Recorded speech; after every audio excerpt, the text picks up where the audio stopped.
Third টি-20 match team India 26 রানে হেরে গেল। সিরিজে একটা টি-20 ম্যাচ হারাটা বড় ব্যাপার না, কিন্তু আজকে টিম ইন্ডিয়া যে ম্যাচটি হারলো সেটা সম্পূর্ণ ক্যাপ্টেন, কোচ এদের ভুল সিদ্ধান্ত আর ওভার কনফিডেন্সের জন্য। আপনি টিমে ধ্রুব জুরেলকে রেখেছেন, তাকে আপনি 8 নম্বরে নামাচ্ছেন ওয়াশিংটন আকসারের পরে, তার কারণ হচ্ছে right hand left hand combination maintain করার জন্য। যেখানে ওয়াশিংটনকে 6 নম্বরে নামানো হয়েছে, তিনি 15 বলে 6 রান করে আউট হয়েছে। তো যেখানে পুরো প্রেশারটা টিম ইন্ডিয়ার ওপরে চলে এসছে। তো অনেকে তো বলছে যদি আজকে আর্শদীপ থাকতো তাহলে তো 8 নম্বরেও ধ্রুব জুরেলকে না নামিয়ে হতো, 9 নম্বর অব্দি ওয়েট করা হতো, যাতে যতক্ষণ না হার্দিক আউট হচ্ছে ততক্ষণ তাকে নামানো হবে না। বোলিং এর ক্ষেত্রে টিম 4টে স্পিনার নিয়ে খেলছে, সেখানে লো বাউন্সি পিচ, স্লো পিচ। সেখানে টিম সূর্যকুমার যাদব ক্যাপ্টেন, তিনি টস জিতে বোলিং করার সিদ্ধান্ত নিলেন, যেখানে জানা কথা পরবর্তী দিকে পিচ আরো স্লো হওয়ার চান্স আছে। ওয়াশিংটনকে দিয়ে 1 ওভার মাত্র বোলিং করানো হয়েছে। আর আজকে আরশদীপের জায়গায় মোহাম্মদ শামি টিমে এসছেন, তো সিঙ্গেল ফাস্ট বোলার মেনলি হার্দিককে বাদ দিলে অবশ্যই ভুল সিদ্ধান্ত। কারণ যে ইম্প্যাক্টটা আরশদীপ দিচ্ছে সেই ইম্প্যাক্টটা এত তাড়াতাড়ি মোহাম্মদ শামির থেকে এক্সপেক্ট করা যাবে না। তিনি এতদিন পর 2024-এ তিনি একটা ম্যাচও খেলেননি, প্রায় 450 দিন পর তিনি মাঠে নামছেন, তো তার থেকে সেই ইম্প্যাক্টটা এক্সপেক্ট করাটাই ভুল। তো সেক্ষেত্রে টোটালি মিসম্যানেজমেন্ট। আজকে শিবম দুবে অপশন অ্যাভেলেবেল ছিল, তাকে সুযোগ দেওয়া হলো না। ধ্রুব জুরেলকে দেওয়া হলো, তো তাকে 8 নম্বরে নামানোর থেকে তাকে দলে না নেওয়াটাই মনে হয় বেটার অপশন। প্রথমে টিম ইন্ডিয়া টস জিতে বোলিং করার সিদ্ধান্ত নেয়। ইংল্যান্ড 171 রান করে, এই পিচে অবশ্যই ভালো টোটাল। সেখানে অবশ্যই বেন ড্যাকেটের হাফ সেঞ্চুরি আর লিভিংস্টনের যে ইনিংসটা ছিল খুবই গুরুত্বপূর্ণ। এবং টিম ইন্ডিয়াকে ম্যাচে রেখেছিল কিন্তু বরুণ চক্রবর্তী, তিনি যে মোমেন্টে 5টা উইকেট নিয়েছেন, দুরন্ত বোলিং। নলে যে রান রেটে ইংল্যান্ড এগোচ্ছিল 180-190 অব্দি কিন্তু চলে যেতে পারতো।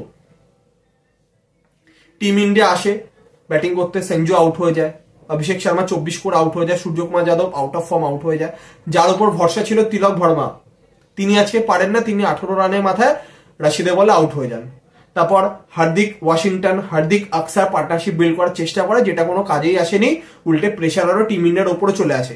ইভেন যখন 13 বলে 41 রান বাকি, ধ্রুব জুরেল সিঙ্গেল নিতে যায়, হার্দিক পান্ডিয়া অ্যালাউ করে না, তিনি স্ট্রাইক নিতে চান, তিনি পরের ওভারে প্রথম বলে তিনি আউট হয়ে যান। এতটা ওভার কনফিডেন্স দেখানোটা কোথাও গিয়ে তো অবশ্যই ভুল। কারণ হার্দিক এমনও না যে তার ব্যাটে বলে খুব ভালো হচ্ছিল, তিনি ভালোভাবে হিট করছিলেন। তিনি তার আগে করেছিলেন 34 বলে 40, তিনি আউট হয়েছেন 35 বলে 40 রানে। ওয়ান কাইন্ড অফ রানাবল ইনিংস খেলেছেন তিনি, একটি 4 মেরেছেন, 2টি 6 মেরেছেন।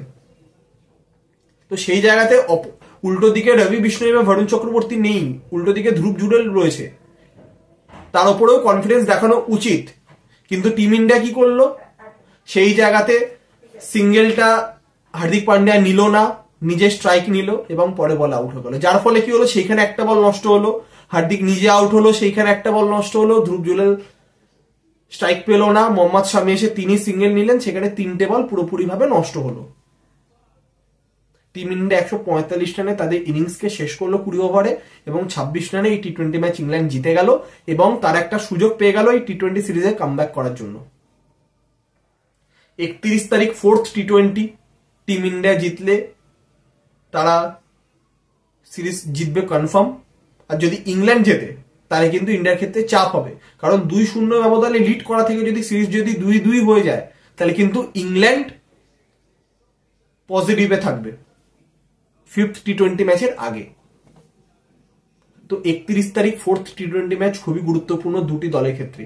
ইংল্যান্ডের পয়েন্ট অফ ভিউ থেকে তারা অবশ্যই চার্জড আপ থাকবে যে তারা আজকে দুরন্ত পারফরমেন্স করে টিম ইন্ডিয়াকে হারিয়েছে, এবং টিম ইন্ডিয়া যেভাবে ম্যাচটা হারলো সেটা অবশ্যই তাদের ভুল সিদ্ধান্ত। এই রাইট হ্যান্ড লেফট হ্যান্ড কম্বিনেশনের যে বিষয়টি গৌতম গম্ভীরের কোচিং এর থেকে আমরা দেখতে পাচ্ছি, অবশ্যই সাফল্য যেসব ম্যাচে চলে আসে কেউ কিছু বলবে না, কিন্তু সবসময়তে সেই স্ট্র্যাটেজি যে কাজ করবে না সেটা কিন্তু আজকে প্রমাণ হলো। ওয়াশিংটনকে আগে পাঠানো, আকসারকে আগে পাঠানো ধ্রুব জুরেলের থেকে। কিন্তু এই জিনিস যদি ওয়ানডে ক্রিকেটেও হয়, চ্যাম্পিয়ন্স ট্রফিতেও হয়, তাহলে কিন্তু টিম ইন্ডিয়ার কপালে দুঃখ আছে। সেটা আমরা শ্রীলঙ্কার মাটিতেই দেখেছিলাম। কেএল রাহুলকে একবার 7 নম্বরে পাঠানো হচ্ছিল, একবার 6 নম্বরে, একবার 8 নম্বরে, এই জিনিসগুলো আমরা দেখেছি। তো ফোর্থ টি20 ম্যাচ দুটি দলের ক্ষেত্রেই খুব গুরুত্বপূর্ণ। তো আমরা সকলে আশা করবো টিম ইন্ডিয়া আজকের ভুল ত্রুটি শুধরে ফোর্থ টি20 ম্যাচে যাতে ভালোভাবে কামব্যাক করতে পারে। তো ফোর্থ টি20 ম্যাচের বিস্তারিত আপডেট নিয়ে অতি অবশ্যই দেখা হবে নতুন ভিডিওতে। তো আজকের মতো এতটাই, ভালো থাকবেন, ধন্যবাদ।